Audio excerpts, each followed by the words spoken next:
Hello everybody, welcome you all to mission competition. मैं राहुल आप सभी का स्वागत करता हूं। प्रीवियसली हमने देखिए सेट नंबर 7 तक कंप्लीट कर लिया है। आज मैं आपके सामने सेट नंबर 8 लेके हाजिर हूं। उम्मीद करता हूं आपने प्रीवियस सारे सेट देखे होंगे। नहीं देखा है, नीचे आपको डिस्क्रिप्शन में लिंक दिख जाएगा, आप लोग जाइए और डिस्क्रिप्शन ओपन कीजिए, वहां पे आपको लिंक दिख जाएंगे, देख लीजिएगा। चैनल अच्छा लगे चैनल को सब्सक्राइब करिए, वीडियो अच्छा लगे वीडियो को शेयर करिए और लाइक भी करिए, इससे हमें थोड़ा सा अप्रिशिएशन मिल जाता है। ध्यान दीजिएगा, मिशन कंपटीशन ने पेड प्रैक्टिस सेट जो ग्रुप हमारा है, माफ कीजिएगा पेड प्रैक्टिस सेट नहीं, पेड जो क्रैश कोर्स ग्रुप है हमारा जीएस का, ये मिशन कंपटीशन ने स्टार्ट किया। ध्यान दीजिएगा, बिहार राज्य सचिवालय सहायक के लिए एक्सक्लूसिवली। इसमें क्या क्या मिलेगा आप लोग ये हमेशा पूछते हो और ये क्वेश्चन भी जायज है, जानना चाहिए आपको। देखिए, डेली टारगेट्स मिलेंगे आपको, इंपॉर्टेंट पीडीएफ्स मिलेगा ऑल सब्जेक्ट के। हमारे जो पेड ग्रुप है टेलीग्राम पे होगा, उसमें ऑलरेडी बहुत सारे पीडीएफ डाल दिए गए हैं, हमारे क्लास नोट्स डाल दिए गए हैं, हिस्ट्री के, ज्योग्राफी के, पॉलिटी के। आप लोग ऐड होकर उन सबको एक्सेस कर सकते हैं, ठीक है। हमारे हैंड रिटन नोट्स, खासकर मेरे हैंड रिटन नोट्स आपको वहां पे दिए जाएंगे। डेली करंट अफेयर्स आपको मिल जाएगा, पिक्चर्स और क्वेश्चंस दोनों के माध्यम से। और हमारा जो टारगेट होगा लास्ट 1 ईयर तक का जो भी एग्जाम रेलेवेंट करंट अफेयर्स है वो हम आपको प्रोवाइड करवाएं। ऑनलाइन टेस्ट होगा, लेकिन हर रोज नहीं होता है। बहुत से आप बच्चे, इन लोगों का क्वेश्चन होता है क्या हर रोज होगा या ऑनलाइन टेस्ट समझ के ही वो जुड़ते हैं, तो ऐसा मत करिएगा। ऑनलाइन टेस्ट अगर आप समझ रहे हैं तो मत जुड़िए।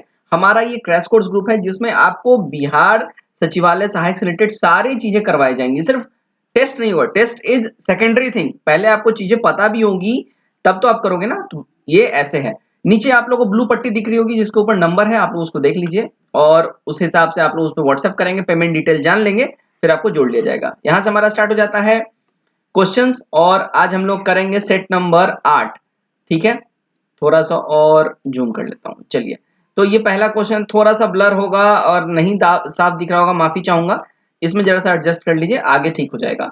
एक नंबर में है, सौर ऊर्जा से रासायनिक ऊर्जा में रूपांतरण का क्या एग्जाम्पल है, क्या उदाहरण होता है। तो ये एग्जाम्पल है, देखिए, प्रकाश संश्लेषण है ना। सौर ऊर्जा मिलता है, उसको रासायनिक ऊर्जा में ट्रांसफर कर रहा है, सबसे बड़ा एग्जाम्पल है। नंबर 2, सूर्य द्वारा उत्सर्जित एवं त्वचा के कैंसर हेतु उत्तरदायी विकिरण निम्नलिखित में से कौन सा, ऐसा कौन सा रे है जो बेसिकली जो हमारे स्किन कैंसर के लिए रिलेटेबल है, और ये है तो अल्ट्रावायलेट रेज। और अल्ट्रावायलेट रेज को कौन बचाता है, इसको आने से हम तक कौन रोकता है, ओजोन लेयर। आपने इसके बारे में पढ़ा होगा। तो ये जो अल्ट्रावायलेट रेज है, यहाँ पे जब आती है ओजोन लेयर टकराती है तो फिर छन के फिल्टर वे में हम तक आती है, ठीक है। चलिए नंबर 3 देखते हैं, भारत में नैनो मिशन की शुरुआत कब हुई थी। भारत में नैनो मिशन की शुरुआत की अगर हम बात कर ले भाई साहब, ध्यान दीजिएगा, ये नैनो मिशन की शुरुआत भारत में जो है ये हुआ था साल 2007 के अंदर में, सी करेक्ट हो जाएगा। नंबर 4, समुद्र या महासागर में डूबी वस्तुओं की स्थिति जानने के लिए निम्न में से किस यंत्र का यूज किया जाता है। वो जो यंत्र होता है सोनार होता है, इससे समुद्र की गहराई, समुद्र के अंदर डूबी हुई जो वस्तुएं हैं, इन सब का पता लगाया जाता है। क्लियर। नंबर 6 देखिएगा, ध्वनि तरंगे किसके कारण प्रतिध्वनि होती हैं। इको, बेसिकली यहाँ पे प्रतिध्वनि की बात हो रही है ना, प्रतिध्वनि बहुतों को नहीं समझ आए तो इको, वो जो गूंजता है साउंड, किस वजह से होता है, तो ये होता है परावर्तन के वजह से, रिफ्लेक्शन के वजह से, है ना, रिफ्लेक्शन की वजह से। वो जो आसपास के साउंड और दीवार से जो टकरा के जो साउंड जो रिफ्लेक्ट होता है उस वजह से इको होता है। 6 देखिएगा, जब प्रकाश के प्राथमिक रंग लाल, हरा और नीला है ना को सामने को समान अनुपात में मिलाया जाता है तो परिणामतः रंग कौन सा मिलता है, तो अपने को मिलता है व्हाइट कलर, ठीक है ना। और ध्यान रखना, इसी को प्राइमरी कलर बोलते हैं और यही कलर टेलीविजन में इस्तेमाल होता है, ठीक है। चलो आगे बढ़ते हैं। 7 नंबर, प्रकृति में कौन से बल का अस्तित्व प्रत्येक स्थान पर है। तो प्रकृति में जो ऐसा बल जिसका प्रत्येक स्थान पे जो बल मिलेगा वो है गुरुत्वाकर्षण बल, सी करेक्ट होगा। 8 नंबर, एक व्यक्ति झूले में बैठकर झूल रहा है, यदि एकाएक वो खड़ा हो जाए तो आवर्त काल पे यानी दोलन गति पे क्या फर्क पड़ेगा। भाई वो कम हो जाएगा, क्योंकि लंबाई बढ़ गई, उसकी लंबाई बढ़ गई तो obvious बात है जो दोलन स्पीड है वो कम हो जाएगा, तो वो कम डोलेगा। चलिए नंबर 9 देखिए, किस वर्ग के पौधे में पानी और अन्य पदार्थों के संवहन के लिए उत्तक, जाइलम और फ्लोएम पाए जाते हैं। तो इसमें जाइलम और फ्लोएम जो है, ध्यान दीजिएगा, थाइलोफाइटा में, ब्रायोफाइटा में, दोनों में मिलता है भाई, नहीं, दोनों में नहीं मिलता है। आप लोग में से बहुत लोग ये मार रहे होंगे और ए बी देख के मार दीजिएगा, नहीं लल्ला नहीं, टेरिडोफाइटा होगा। सी हमारा करेक्ट हो जाएगा। ठीक है, कंफ्यूज नहीं होना है, मैं बस कंफ्यूज कर रहा था। चलो नंबर 10 देखते हैं हम लोग। कौन सी स्तनपायी जंतु है जो शिशुओं को जन्म न देकर अंडा देती है? तो देखिए इकिडना हो जाएगा और प्लेटिप्स हो जाएगा। ये दोनों जो है ना, ये क्या जन्म नहीं देती हैं शिशुओं को, अंडे देती हैं, उनमें से इनके बच्चे बाहर आते हैं। 11 निम्न में से कौन सा रोग संक्रामक रोग नहीं है? संक्रामक रोग की बात कर ले, देखिए कैंसर जो है संक्रामक रोग नहीं है, ये एक विकार से उत्पन्न होता है जिस वजह से ये रोग बन जाता है। डिप्थीरिया, टाइफाइड, मलेरिया एक संक्रामक रोग है। 12 लाइसोसोम आत्महत्या की थैली है क्योंकि उसमें क्या होता है? देखिए उसमें होता है जल अपघटक एंजाइम। ठीक है, लाइसोसोम को आत्महत्या की थैली बोलते हैं क्योंकि उसमें जल अपघटक एंजाइम यानी हाइड्रोलाइटिक एंजाइम्स मिलते हैं। ठीक है, और लाइसोसोम ध्यान दीजिएगा, ये सिर्फ और सिर्फ जंतुओं में पाया जाता है। इसका खोज कब हुआ था लाइसोसोम का? देखिएगा लाइसोसोम का खोज हुआ था 1958 में, 1958 में। कौन किया था? डुवे किया था। ठीक है, डुवे। चलिए भाई आगे बढ़ते हैं। 11 नंबर देख लेते हैं हम लोग। क्या है भैया 11 नंबर? सॉरी 12 नंबर, 13 नंबर, माफ कीजिएगा। कोशिका में प्रोटीन संश्लेषण का स्थान है ना, कोशिका में प्रोटीन संश्लेषण का स्थान जो है कहाँ होता है? तो कोशिका में प्रोटीन संश्लेषण का स्थान की अगर हम बात कर ले भाई, ये होता है देखो राइजोसोम। ठीक है, सी हमारा यहाँ पे करेक्ट हो जाएगा।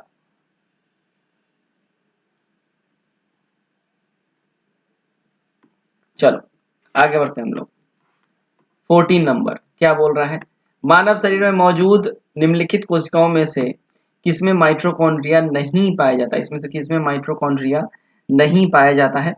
तो अगर इसकी हम बात कर लें माइटोकॉन्ड्रिया किसमें नहीं पाया जाता, देखिए लाल रक्त कोश यानी आरबीसी के अंदर में जो माइटोकॉन्ड्रिया नहीं मिलता है। 15 मेंडल के आनुवंशिकता का सिद्धांत किस पर आधारित है, किस पे बेस्ड है मेंडल का आनुवंशिकता का सिद्धांत? ध्यान दीजिएगा मेंडल का ये बेस्ड है लैंगिक जनन के ऊपर में। ठीक है। 16 डाउन सिंड्रोम से ग्रसित व्यक्ति में निम्नलिखित में से कौन सा रोग सबसे ज्यादा होता है?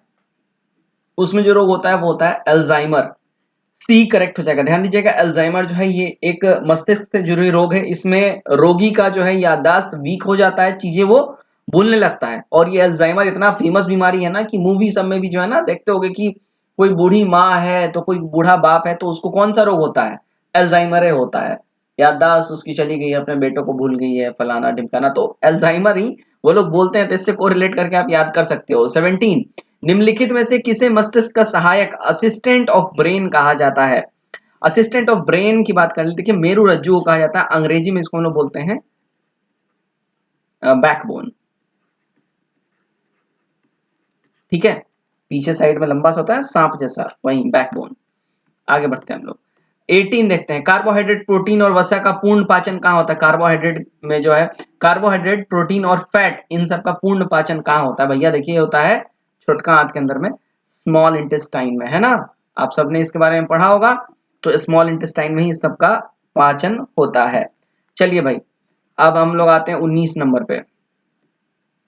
अल्प विकसित अर्थव्यवस्था की सामान्य विशेषताएं क्या होती हैं? अल्प विकसित अर्थव्यवस्था की जो सामान्य विशेषताएं होती हैं, देखिए प्रति व्यक्ति निम्न आय इसमें होता है, पूंजी निर्माण का निम्न दर होगा और जनसंख्या का दबाव इसमें होता है। तभी तो कोई अर्थव्यवस्था अल्प विकसित होगी, बहुत थोड़ा थोड़ा करके वो आगे बढ़ेगा।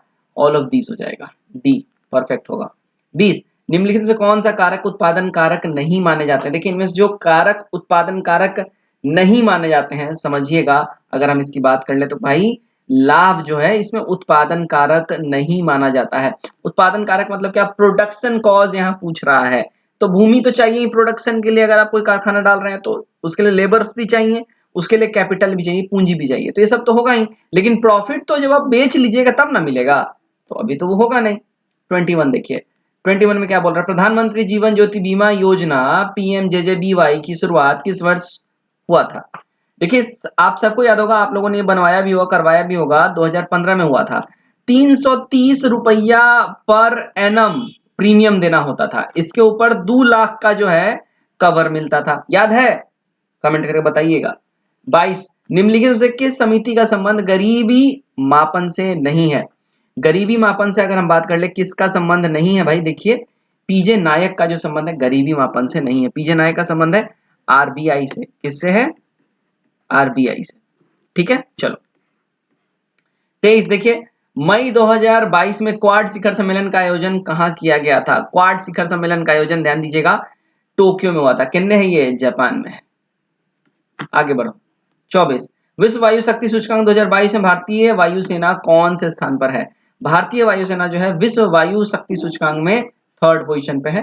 फर्स्ट कौन है? आप सब में से ज्यादातर लोगों को मालूम होगा, अमेरिका। सेकंड कौन है? सेकंड में आप लोग कंफ्यूज हो जाएंगे, किसको डालें? जापान है, फ्रांस है, रशिया है, इंग्लैंड है कौन? तो सेकंड में है रशिया। थर्ड में अपना इंडियन एयरफोर्स है। भाई देखिए, ब्रिटेन से बेस्ट है, फ्रांस से बेस्ट है, जापान से बेस्ट है, चाइना से भी बेस्ट है। थर्ड में अपना इंडिया है, ध्यान रखिएगा इसको, बहुत इंपॉर्टेंट वीवीआई क्वेश्चन है। आगे बढ़ते हैं 25 नंबर, संयुक्त राष्ट्र संघ ने वर्ष 2023 में किस रूप में मनाने का ये निर्णय लिया है? इन्होंने जो रूप ये जो मनाने का निर्णय लिया है, मोटे अनाज का अंतर्राष्ट्रीय वर्ष 2023 को इन्होंने डिनोट करा है। ठीक है, 26 देखिए, द्विपक्षीय व्यापार एवं कनेक्टिविटी के विस्तार के लिए भारत और बांग्लादेश के बीच मैत्री पुल किस नदी में बनी है? ये बहुत फेमस रहा था, एकदम करंट अफेयर्स का क्वेश्चन है कि इसमें बहुत फेमस रहा था, रिपीट भी हुआ था बहुत बारी, फेनी रिवर के ऊपर में। याद होगा तो आप लोग बताइएगा। 27 देखिएगा, किस किस देश की सरकार ने देश में प्रत्येक दंपति को 3 बच्चे को जन्म देने का अनुमति दी है? हाँ भाई, आप सबको यह समझ में आ गया होगा। देखिए, ये है अपना चाइना, उदंड बालक। अच्छा, ये किया क्या था? देखिए, ये आज से 10-12 साल पहले ही वन चाइल्ड पॉलिसी अपने कंट्री में लेके आया। उस वजह से हुआ क्या, वन चाइल्ड पॉलिसी की वजह से इसके देश में अब स्कार्सिटी हो गई है यंग लोगों की। वृद्धा जो लोग हैं, वृद्ध लोग हैं, इनकी संख्या बढ़ती जा रही है। क्यों? क्योंकि इनका जो है बर्थ रेट काफी स्लो है, तो जितने स्पीड से बच्चे जन्म नहीं ले रहे, उससे ज्यादा स्पीड से लोग बूढ़े हो रहे हैं। एक रिपोर्ट आया रिसेंटली ही अभी, जिसमें ये शॉक हो गया पूरा वर्ल्ड और चाइना खुद भी, जो कि चाइना खुद को सबसे बड़ा राजा समझना जाता है, डेमोक्रेटिक बेस्ट खुद को समझना जाता है। तो ये बताया गया है 2023 से लेके 35 तक चाइना की 70% आबादी बूढ़ी हो चुकी होगी, बूढ़ी हो चुकी होगी। दैट्स वाई चाइना जो है ये चीज कर रहा है कि नहीं भाई, अब हमको बूढ़ा नहीं होना है अभी इतना जल्दी, इसलिए अब ये 3 बच्चा बोल रहा है आप 3 बच्चा पैदा कीजिए। इसके लिए लुभावना ऑफर भी दे रहा है सारे दंपत्ति को। ठीक है, लेकिन वहां के भी लोग जो है ना ढीठ है, उनको आदत हो चुका है वन चाइल्ड पॉलिसी का, तो वो भी सोचते हैं एक बच्चा बढ़िया बच्चा, सीधी बात है। 28 देखते हैं, आयुष्मान भारत डिजिटल मिशन की शुरुआत निम्नलिखित में से कब हुई थी? तो इसकी शुरुआत हुई थी, अगर हम बात कर ले भाई, देखिए 27 सितंबर 2021 को आयुष्मान भारत डिजिटल मिशन की शुरुआत हुई थी। 29 देखिए, conspiracy to kill Rajiv Gandhi नामक बुक किसने लिखी है? ये वाला बुक तो याद ही कर लीजिएगा, एकदम वीवीआई कर लीजिए, ये वाला बुक वह याद कर लीजिएगा। देखिए कारण भी है, अभी सरकार का अलायंस बदल गया है। ठीक है, अब जो अलायंस हो गया है, किसका अलायंस हो गया है? अब हो गया है आरजेडी और इनका जेडीयू का। ठीक है, तो अब अलायंस चेंज हो गया है, तो अलायंस चेंज होने के बाद जो है पुरानी जो चीजें हैं, मतलब जो बीजेपी से के टेन्योर में ना हुई हो, तो पहली वाली चीजें के क्वेश्चंस ज्यादा दिए सकते हैं। जैसे मतलब इंदिरा गांधी का जो है समाधि स्थल, उसका नाम क्या है ना, वह तो अभी पूछ सकता है, लेकिन फिर भी ध्यान रखिएगा, है ना। राजीव गांधी को कौन मारा, उसके जांच आयोग के अध्यक्ष कौन थे, ब्ला ब्ला, ये डाल सकता है, तो आपको याद रखना होगा। ठीक है, खैर 29 का जो करेक्ट हमारा आंसर हो जाएगा के रंगोत्थमम हो जाएगा। ठीक है, बी हमारा यहाँ पे सही हो जाएगा। चलो 30 देखते हैं, भारत मौसम विज्ञान विभाग के मुताबिक देश के पश्चिमी तट पर मई 2021 में मई 2021 में आए साल का पहला चक्रवाती तूफान तौकते का नाम किस देश ने लिया, या ताउते किस देश ने इसका नाम दिया, बेसिकली ये बोला जा रहा है। देखिएगा भैया, ये आया था 15 से 16 मई को 2021 में, काफी फेमस था। और ऑप्शन नंबर डी हमारा हो जाएगा, इनमें से कोई भी नहीं। क्यों? क्योंकि इसका जो है नामकरण किया था म्यांमार ने। ठीक है, 31 विश्व खाद्य पुरस्कार 2022 निम्नलिखित से किस व्यक्ति को दिया गया है? तो ये दिया गया, अगर हम बात कर ले किसको दिया गया है भाई, तो ये दिया गया है डॉक्टर सिंथिया रोजेनबर्ग को। ठीक है, आगे बढ़ते हैं 32, इनमें से गंगा नदी में उत्तर से आकर मिलने वाली नदियां कौन सी है? अब ये है भैया अपना गंगा नदी, यहाँ पे इसका उद्गम स्थल है, ऐसे निकलते निकलते ये जाके यहाँ पे बंगाली खाड़ी में गिर जाता है, यहीं पे फिर इधर अपना आ गया बिहार आ जाता है, और इधर इधर जाके गिर जाता है। उत्तराखंड वगैरह सब कुछ यहाँ पे आपका उत्तराखंड हो जाता है, यूपी में भी टच हो जाता है यहाँ पे।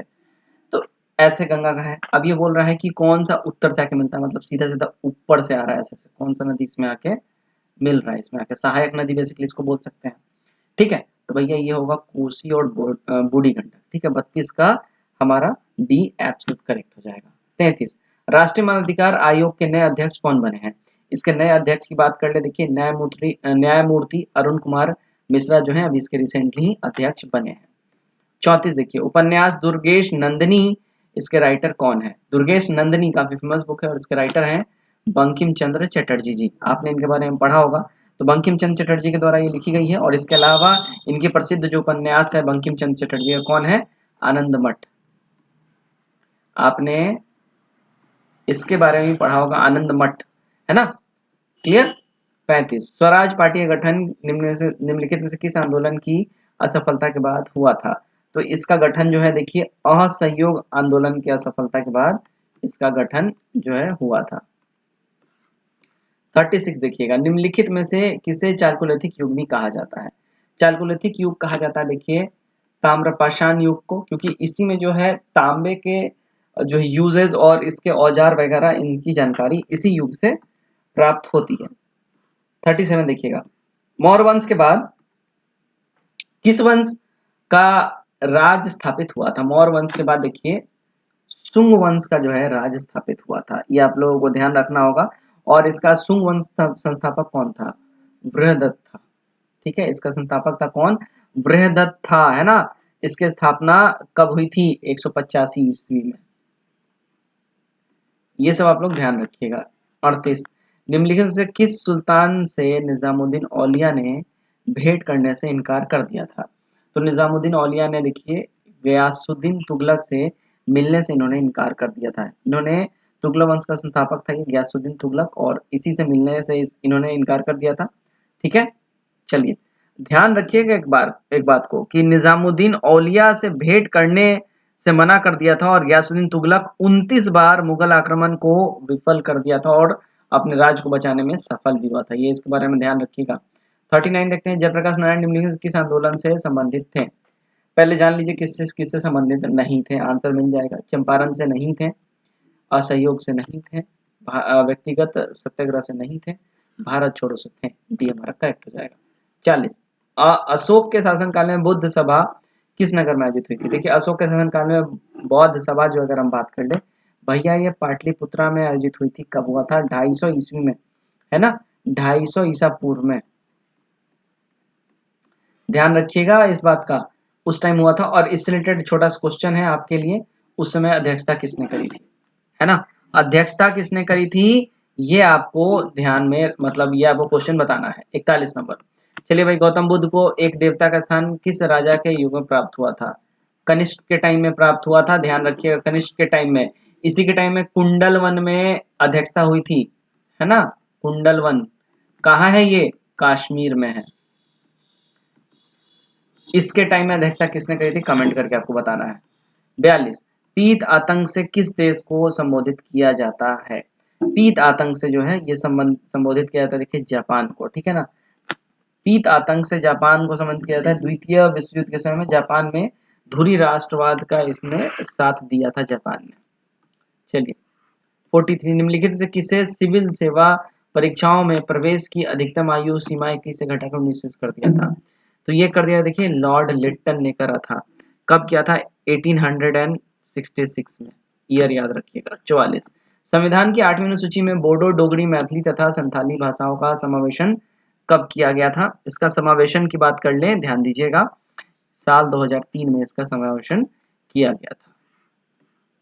45, सभी राजाओं के लिए उच्च न्यायालय, सभी राज्यों के लिए उच्च न्यायालय की व्यवस्था होगी, संविधान में किस अनुच्छेद में यह वर्णित है? ध्यान दीजिएगा संविधान के आर्टिकल 214 के अंदर यह वर्णित है ना, कि सभी जो है राज्यों के लिए उच्च न्यायालय होगा।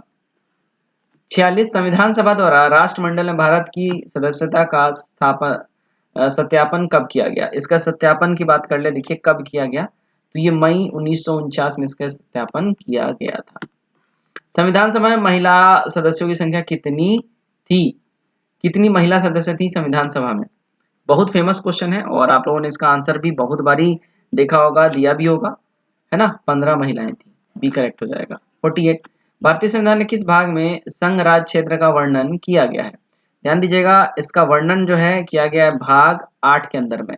अच्छा, कितने से कितने आर्टिकल के तहत है ये? तो भाग 8 है, आर्टिकल 239 से लेके 242 तक।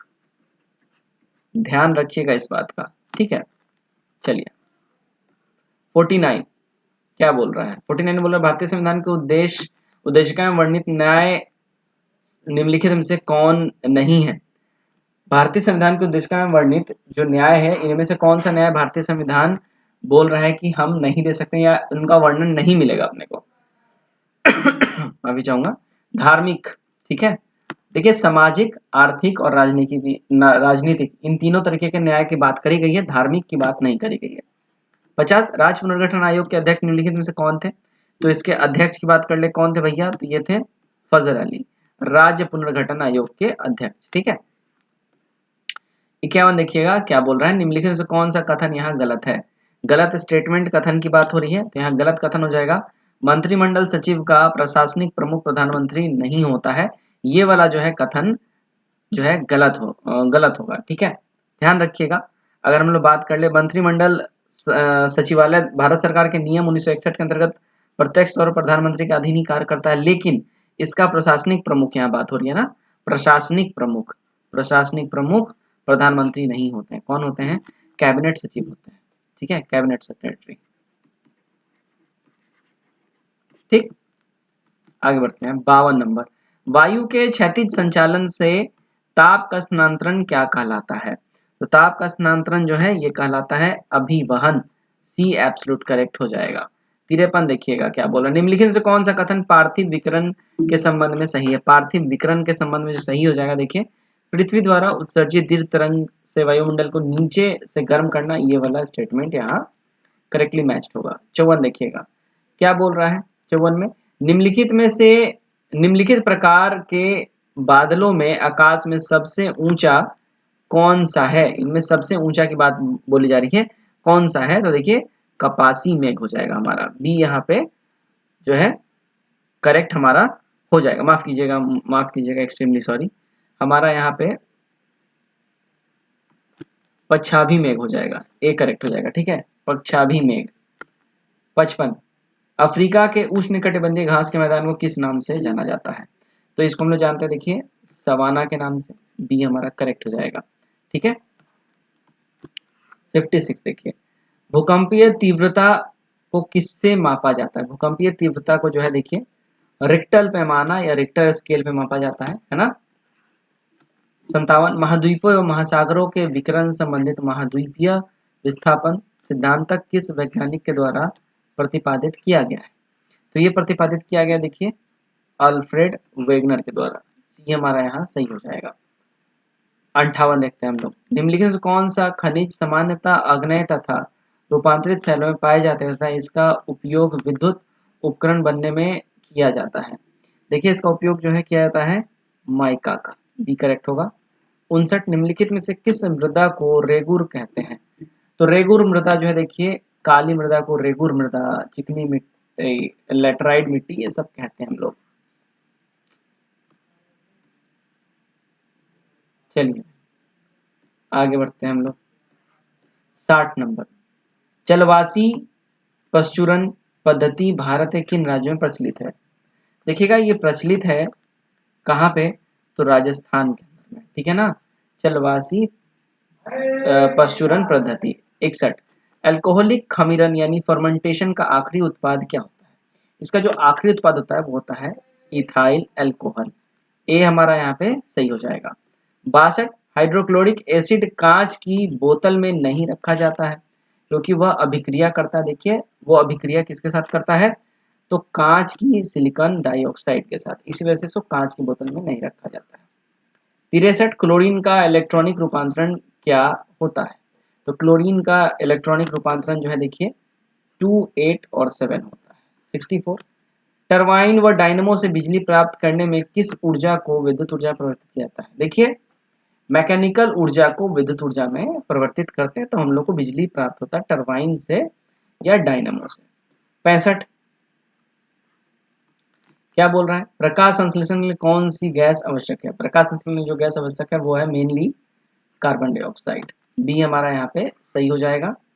चलिए, रासायनिक उद्योग में कौन सा तेजाब मूल रासायनिक माना जाता है? तो ये तेजाब होता है H2SO4, जिसको हम लोग सल्फ्यूरिक एसिड भी बोलते हैं। ठीक है। 67, किस निश्चित तापमान पर संतृप्त विलयन कैसा होता है? किसी भी निश्चित तापमान पर, तो ये विलयन अगर हम बात कर लेते हैं, देखिए ठोस विलय घोलों में असमर्थ होता है। ठीक है। 68 देखते हैं, वॉलीबॉल खेल में खिलाड़ियों की संख्या कितनी होती है? तो ध्यान दीजिएगा, वॉलीबॉल के खेल में खिलाड़ियों की जो संख्या होती है 6 होता है भैया। 4 वो कहाँ होता है? पोलो में होता है। ठीक है। 5 वो कहाँ होता है? देखिए 5 वो होता है बास्केटबॉल में। ठीक, बास्केटबॉल में होता है। 7 को कहाँ होता है? 7 को होता है देखिए कबड्डी और नेटबॉल में। कबड्डी में और नेटबॉल में। ठीक है। चलो भाई, 69, अंग्रेजी साहित्य के लिए पहली बार ज्ञानपीठ पुरस्कार कब दिया गया था? तो पहली बार ही ज्ञानपीठ पुरस्कार दिया गया था साल 2018 में अंग्रेजी साहित्य के लिए। 70, गोदान किस राज्य की प्रमुख लोक कला है? गोदान की बात हो रही है। देखिए प्रमुख लोक कला है बिहार की। ये हमारा यहाँ पे करेक्ट हो जाएगा। भारत, ध्यान रखिएगा, गोदान बिहार की प्रमुख लोक कला है और देश के विभिन्न राज्य की प्रमुख लोक कला जो है वो उनका अपना अलग अलग भी है। महाराष्ट्र का है रंगोली, है ना, आप लोग ध्यान रखिएगा, इसका क्या हो जाता है? रंगोली हो जाएगा। ठीक है। राजस्थान की बात कर लेते हैं भाई, राजस्थान का होता है मांडना और मेहंदी, है ना, मांडना और मेहंदी।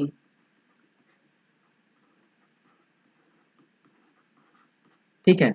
और झारखंड की बात कर ले, झारखंड का जो है देखिएगा, झारखंड का अपना डिफरेंट डिफरेंट इन सब का रहता है। झारखंड का मेंशन नहीं है तो माफ करिएगा, मुझे होता तो मैं जरूर बता देता। चलिए 71 देखते हैं, क्या है? भारतीय थल सेना के दक्षिण पश्चिमी कमांड का मुख्यालय कहाँ है? दक्षिण पश्चिमी कमांड का मुख्यालय जो है देखिए जयपुर में है, राजस्थान के। 72, राष्ट्रीय उपभोक्ता दिवस कब मनाया जाता है? देखिए राष्ट्रीय उपभोक्ता दिवस की बात कर ले तो ये 24 दिसंबर को मनाया जाता है। 73 देखिएगा, योकोहामा रणनीति, रणनीति निम्नलिखित में से किससे संबंधित है? योकोहामा स्ट्रैटेजी, है ना, योकोहामा स्ट्रैटेजी किससे रिलेटेड है? योकोहामा स्ट्रैटेजी जो है देखिए आपदा प्रबंधन स्ट्रैटेजी से रिलेटेड है। 1994 में सबसे पहले ये जापान के योकोहामा नगर में हुआ था। आपदा प्रबंधन के संबंध में विश्व कॉन्फ्रेंस में विश्व में आने वाली विभिन्न आपदाओं से निपटने के लिए कुछ ठोस कदम उठाए गए और बाद में इसे ही योकोहामा स्ट्रैटेजी या आर्थिक सुरक्षा संचार के लिए कार्य योजना कहा गया है। 74, बर्फानी तूफान किस प्रकार की आपदा है? बर्फानी तूफान, ध्यान दीजिएगा, ये जो है वायुमंडलीय आपदा के कैटेगरी में आता है। ए करेक्ट हो जाएगा। सो फ्रेंड्स, आज का हमारा आखिरी सवाल है 75 नंबर, वे कौन सा विशेष प्रकार के भौतिक और तटीय पारिस्थितिकी तंत्र हैं जिसे यूनेस्को के मानव और जीवमंडल प्रोग्राम MAB के अंतर्गत मान्यता प्राप्त है? तो ये प्रोग्राम की बात कर ले कौन सा है, तो देखिए जीवमंडल नियम आरक्षित क्षेत्र। ए हमारा यहाँ पे क्या हो जाएगा? बिल्कुल ही सही हो जाएगा। तो फ्रेंड्स ये था हमारा सेट नंबर 8। ठीक है, उम्मीद करता हूँ आपको ये सेट काफी पसंद आया होगा। कमेंट करके अपने स्कोर हमारे से जरूर बताइए कि 75 में आपने सही कितने किए। वीडियो अच्छा लगे वीडियो को शेयर जरूर करिए, and if you don't still subscribe our channel then do subscribe our channel, ताकि ऐसे वीडियोज और प्रैक्टिस सेट आपको रोज देखते मिलता रहे। Best of luck.